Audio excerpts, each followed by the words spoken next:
Now is not the time to be talking about exit. I think that another lesson of the global financial crisis is be careful not to exit too early. And by the way, don't try not to talk about exit all the time if you're not, if you're sending that signal, because the markets are listening. The economy is far from our goals, and as I mentioned a couple times, we're strongly committed to our framework and to using our monetary policy tools until the job is well and truly done.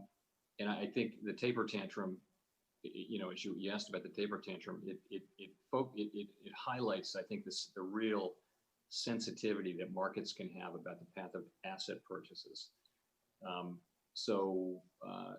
We know we need to be very careful in communicating about asset purchases, and I'll come back to that in a second.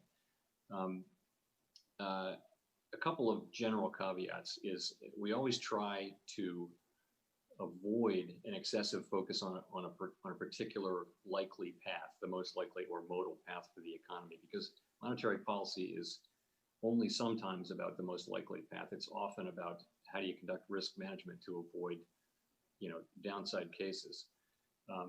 So that's a little bit why our guidance on both rates and asset purchases is not time-based. It's outcome-based.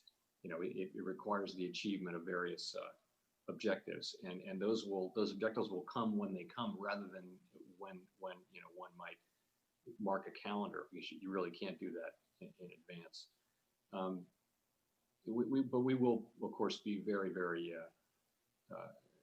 transparent as this comes, as we get close. So I would just say this on the current situation.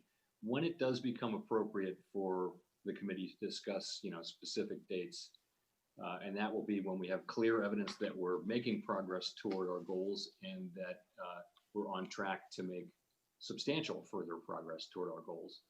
When that happens, and we can see that clearly, we'll let the world know. We will communicate very clearly to the public, and we'll do so, by the way, well in advance of active consideration of beginning a gradual taper of asset purchases.